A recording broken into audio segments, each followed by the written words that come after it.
Hello everyone, welcome back, and if you're new, I am the Witch of the Soul. Today we're going to be talking about Tarot 101 for our magical Thursdays. I wish I knew how to edit and be cool like that, but we some broke hoes out here, okay? So first, what we're going to do is we're going to do some Tarot 101, so what it is, how to use it, why people use it, and also different decks. We'll be going over the regular tarot to the oracle, and then after that we will be going through my tarot decks and good beginners to start for you guys and good beginnings to how to start reading. So let's go ahead and jump into it. Okay guys, so first we'll go over what is tarot. Tarot is a form of divination, and that leads to the next question: what the hell is divination? Divination is the practice of seeing through the veil. So any pendulum work, palmistry, Ouija boards, crystal balls, and tarot, and more that I'm forgetting to mention, are forms of divination. And when I say seeing through the veil, it's basically reading your present energy and giving you possibilities or answers, and it's based upon your interpretation, the reader and the person getting the reading. So first, there are 78 cards in the deck.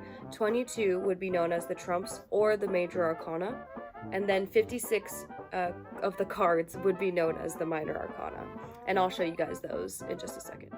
Today we're going to be using the Darkwood Tarot. I got this a couple days ago, and I buy all my own decks, although I respect the gifting presence. I do see how when you gift a deck, how it fits somebody's energy. But other than that, it always comes with a little book on the side so that you guys know what you're reading. And let's go ahead and get on with the minor arcana. The four suits we're looking at right now are the cups, the wands, the swords, and the pentacles. The cups represent emotions and deep feelings, whereas the wands are more action cards and represent passion and desire.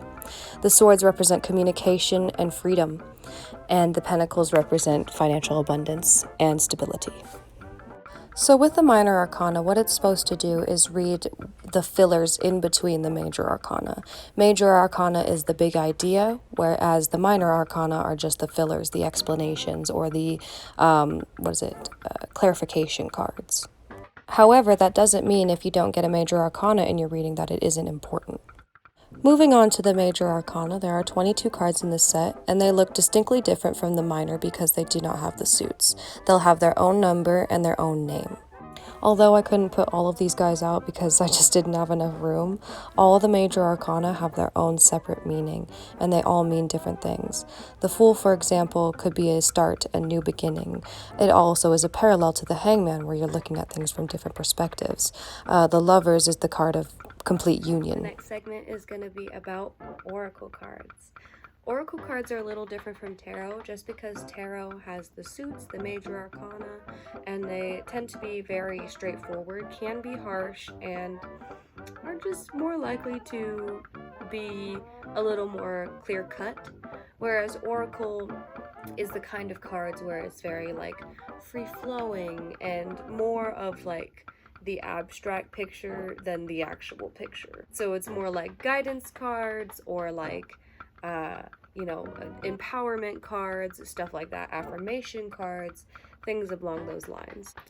I have a couple oracle decks, and I'll show you guys them after this segment, but oracle overall just is a little softer on the heart. The first oracle deck I'll be showing you guys is the Hedrich Botanical Oracle. I got this one a couple months ago, and it's just so clean and concise and works really well for necromancy work and shadow work. These cards are just very simple, and the book itself comes with a guide on how to use the plants and what they are used for. The next deck is the Moonology Oracle card deck. This one was one of my first decks, and I personally freaking love this deck. This is the cards, and it's just a layout of the moons, during the phases of the zodiac. Of course, it comes with a little handbook, etc. Then we have the Enchanted Blossom Oracle. I've used this in a couple of my pick a card readings. The cards are they're this matte texture, and they're just so soft, but they're not silky, and they're just beautiful. I love the styling of the cards, and they're also very kind when it comes to guidance. Next, we have the Spirit Animal Oracle deck, and I also got this paired along with my Moonology deck a while back. It's honestly a beautiful deck. The cards are rustic and heavy, and it's just super powerful during your reading. These cards are also affirmation cards. They're super cool and just like super intricate and beautiful. Very helpful. For our last segment, we're going to be going over my different tarot decks and also which tarot decks are best to start on. So let's go ahead and get it started. So I got this deck at this Curiosity Stores here in Colorado, and I'm super excited to use it because guess what? You're supposed to make drinks out of it. Yes, indeed. And how do you do that?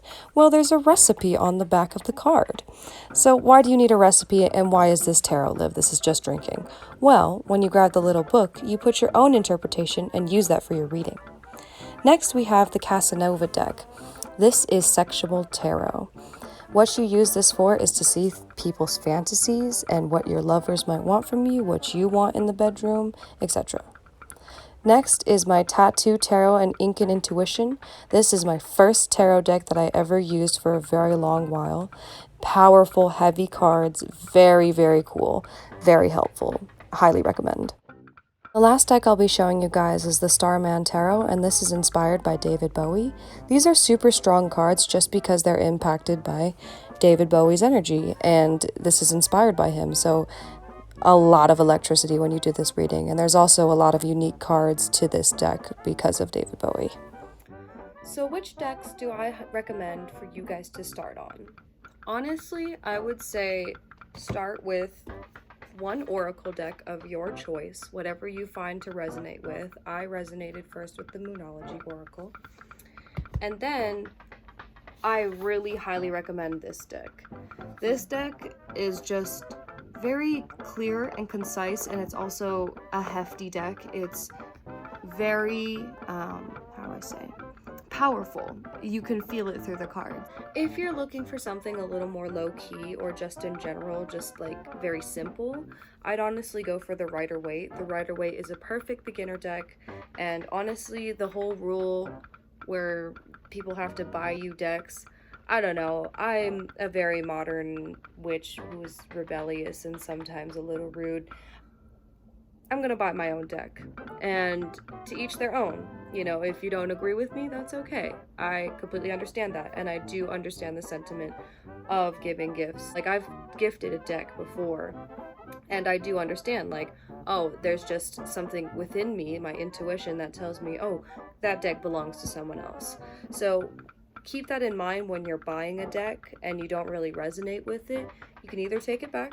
I've done that before as well. I've totally like not resonated with a deck and just been like, I just don't want it, you know, and just sent it back to the place. Or keep it for a little while and a name will come to mind and you'll know exactly who to give it to and exactly who it calls to. I once had this pink, I got the pink, the Lovely Omens deck, and I had wanted that deck for months. And I finally got it after the pandemic, after waiting 3 months. And when I opened the cards, they started screaming my roommate's name. And I know for people that don't read tarot, they're like, what are you talking about, screaming cards, screaming people's names? You just hear it, you know, it's something that you feel. And the reason they were so interested in her was because she was all pink. And that deck is all pink. And I was like, please, it was $50, please. But in any sense, I have my own decks now, and honestly, this Darkwood Tarot, I was so excited about it because I was like, oh my god, I really resonate with it, and it's mine. I've given away quite a few decks. I want to say over my time reading tarot, I've had about 10 to 15 different tarot decks, and then 10 to 15 different oracle decks. They stay around the same number because I shift them a lot, but honestly, giving is the best present, and I am more than happy to investigate and look for decks for people. Anyway guys, I hope this video was helpful, and I really hope you guys start getting into tarot or any type of divination. Let me know if you guys like these videos, and I will start posting more. Thank you guys so much. Have a wonderful, witchy, magical Thursday. Bye-bye.